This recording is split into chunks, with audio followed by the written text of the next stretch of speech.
ನನ್ನ ಎಲ್ಲ ಆತ್ಮೀಯ ವೀಕ್ಷಕರಿಗೆ ಪ್ರೀತಿಪೂರ್ವಕ ನಮಸ್ಕಾರ.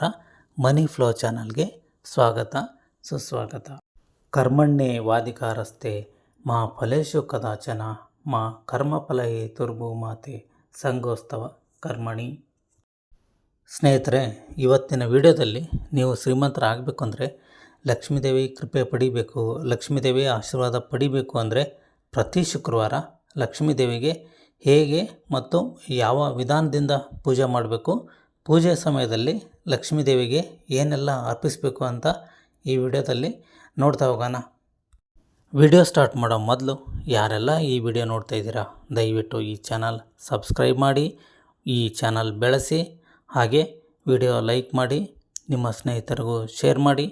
ಈ ವಿಡಿಯೋ ನೋಡಿದ ಮೇಲೆ ಈ ವಿಡಿಯೋ ನಿಮಗೆ ಹೇಗೆ ಅನ್ನಿಸ್ತು ಅಂತ ಕಮೆಂಟ್ ಮಾಡಿ. ನಿಮ್ಮ ಕಮೆಂಟ್ ನನಗೆ ಇನ್ನಷ್ಟು ವಿಡಿಯೋ ಮಾಡೋದಕ್ಕೆ ಸ್ಫೂರ್ತಿ ಆಗುತ್ತೆ. ಬನ್ನಿ ಸ್ನೇಹಿತರೆ, ವಿಡಿಯೋ ಸ್ಟಾರ್ಟ್ ಮಾಡೋಣ.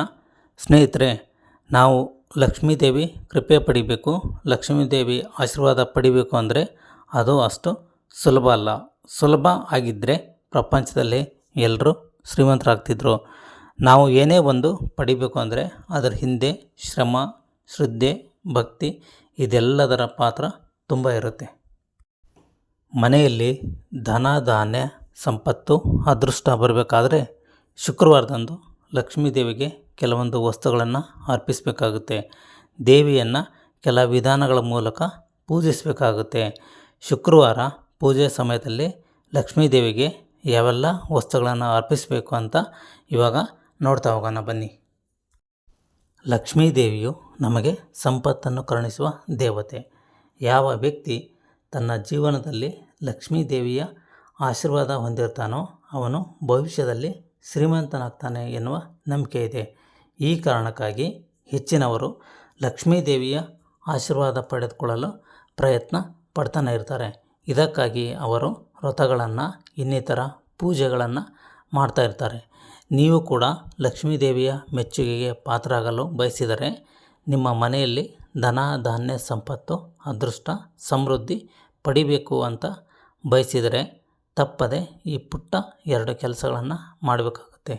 ಈ ಕೆಲಸಗಳನ್ನು ಮಾಡೋದರಿಂದ ಲಕ್ಷ್ಮೀದೇವಿಯು ತನ್ನ ಆಶೀರ್ವಾದವನ್ನು ನಿಮ್ಮ ಮೇಲೆ ಮಳೆಯಂತೆ ಸುರಿಸುತ್ತಾಳೆ. ಲಕ್ಷ್ಮೀದೇವಿಯನ್ನು ಮೆಚ್ಚಿಸೋದು ಅಂದರೆ ಅದು ಅಷ್ಟೊಂದು ಸುಲಭದ ಕೆಲಸವಲ್ಲ. ಆದರೆ ನೀವು ಮಾಡುವ ಪ್ರಯತ್ನದಲ್ಲಿ ಶ್ರದ್ಧೆಯನ್ನು, ಭಕ್ತಿಯನ್ನು ಕಂಡರೆ ಆಕೆ ಖಂಡಿತವಾಗಿಯೂ ನಿಮಗೆ ಒಲಿಯುತ್ತಾಳೆ. ಆಕೆಯ ಅನುಗ್ರಹವನ್ನು ಪಡೆದುಕೊಳ್ಳಲು ಶುಕ್ರವಾರದ ದಿನವು ಅತ್ಯಂತ ಪ್ರಶಸ್ತ ದಿನವಾಗಿದೆ. ಶುಕ್ರವಾರದ ದಿನದಂದು ಸ್ನಾನ ಮಾಡಿ, ಧ್ಯಾನ ಮಾಡಿ ಲಕ್ಷ್ಮೀದೇವಿಯನ್ನು ಪೂಜಿಸಬೇಕಾಗುತ್ತೆ. ಇವುಗಳನ್ನು ಮಾಡಿದ ನಂತರ ನೀವು ಹಸುವಿನ ಹಾಲಿಗೆ ಅಕ್ಕಿಯನ್ನು ಬೆರೆಸಿ ಪಾಯಸ ತಯಾರು ಮಾಡಬೇಕಾಗುತ್ತೆ. ಅದನ್ನು ಮತ್ತು ಸಕ್ಕರೆ ಮಿಠಾಯಿಯನ್ನು ಲಕ್ಷ್ಮೀದೇವಿಗೆ ನೈವೇದ್ಯವಾಗಿ ಅರ್ಪಿಸಬೇಕು. ಒಂದು ವೇಳೆ ನಿಮಗೆ ಸಕ್ಕರೆ ಮಿಠಾಯಿ ತಯಾರಿಸಲು ಸಾಧ್ಯವಾಗದೇ ಇದ್ದರೆ, ನೀವು ತಯಾರಿಸಿದ ಅಕ್ಕಿ ಪಾಯಸಕ್ಕೆ ಬಿಳಿ ಸಕ್ಕರೆಯನ್ನು ಸೇರಿಸಿ ಲಕ್ಷ್ಮೀದೇವಿಗೆ ನೈವೇದ್ಯವಾಗಿ ಅರ್ಪಿಸಬಹುದು.